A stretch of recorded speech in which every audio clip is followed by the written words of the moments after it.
So hello, and we are here again with a standard deck tech for murders at Karlov Manor, and suggested by a new build again from TCG Player, and we call this one as the Rakdos Goblins.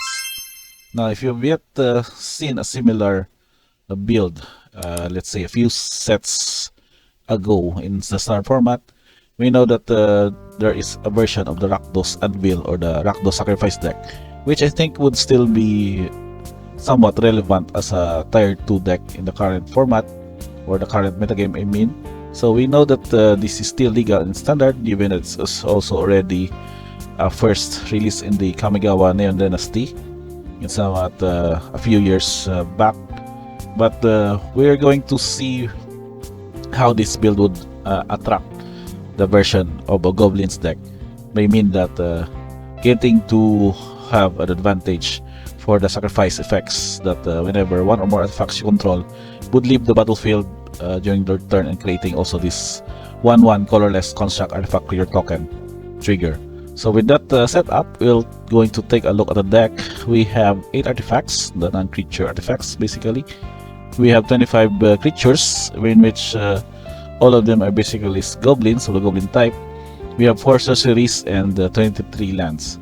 Now we're going to view first with how this deck would work as we check on the several 1-drops in the build. So that's basically having 12 1-drops. So if you're going to check on this setup, we have several cards that benefit from the trigger or triggering artifact creatures placed into a graveyard from the battlefield. So we have first the 4 copies of Exuberant Fuseling.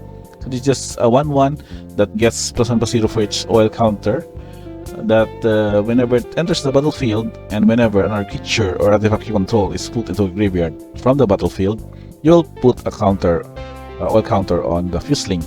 So initially it starts as a 1/1 trampler, but as the game goes and whenever those triggers happen, you get to put additional oil counters, and it would have its power getting bigger for each of those oil counters added. So also with that setup, we have a similar effect benefit with the Goblin Blast Lanner. So it's just a 1/2 cast 1/2, but whenever it's sacrifice a permanent this turn, it will get to have a +2/+0 and has menace.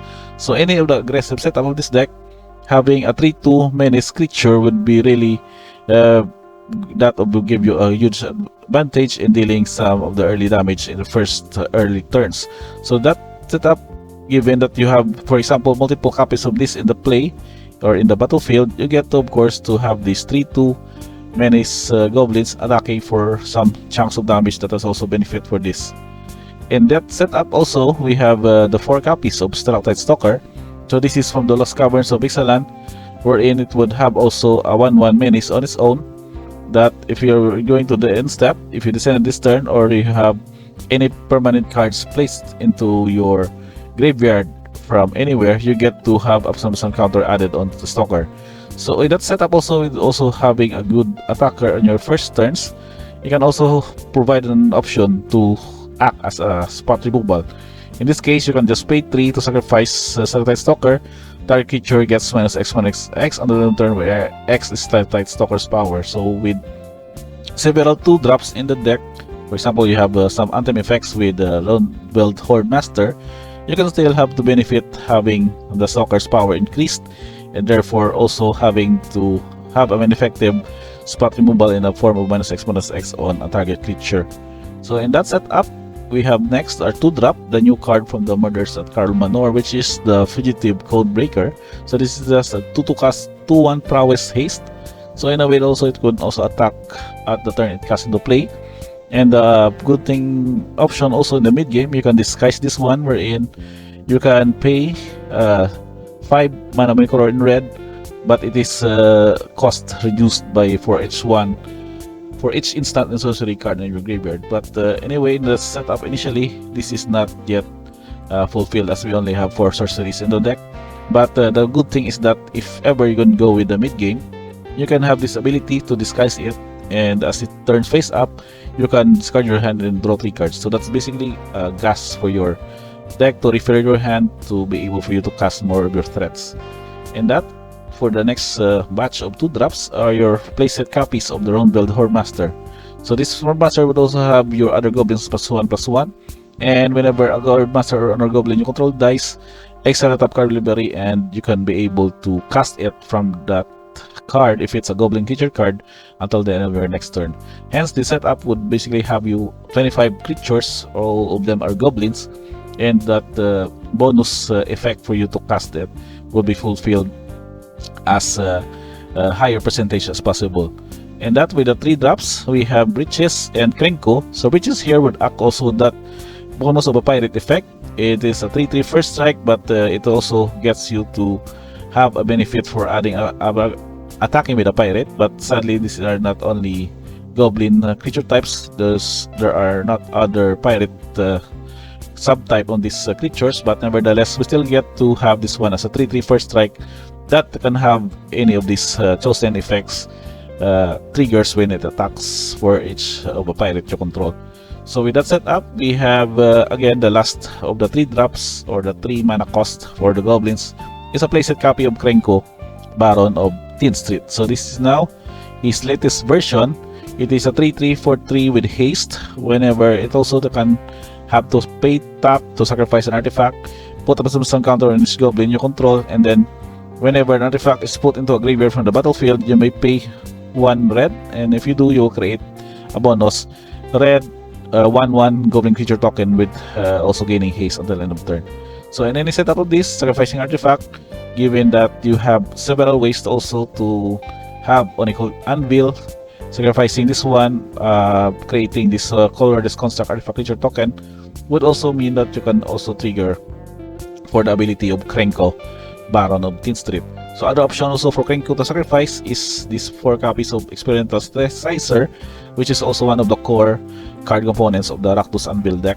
So you can also have this one to enter the battlefield, to exile top card with library, and then can create to be able to play that card, and then will also exile again if it leaves the battlefield. So sacrificing it also would further to that of Krenko, or in any choices you would need to pay 3 to sacrifice it to create a 1/1, I mean a 2/2 white samurai creature token with vigilance.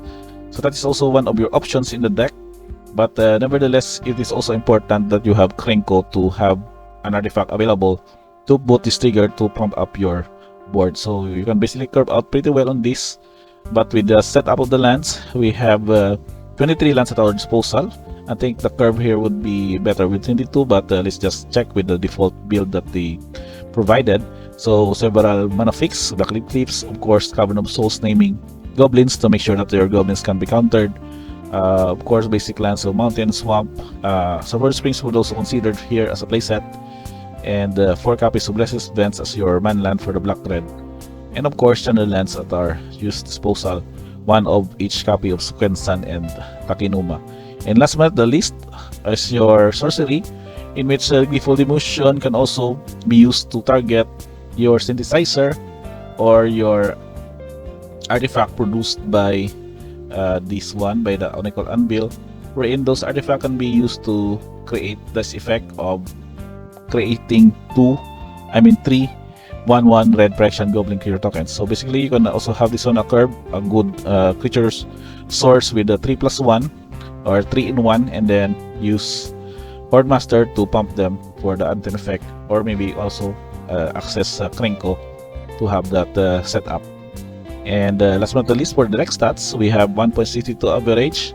So I'm thinking if we can have 22 or 23 lands on the deck, and maybe add a few spot removals or burn spells. Average mana value here going well with the 1 drop and the 2 drops with the 20 and the 11.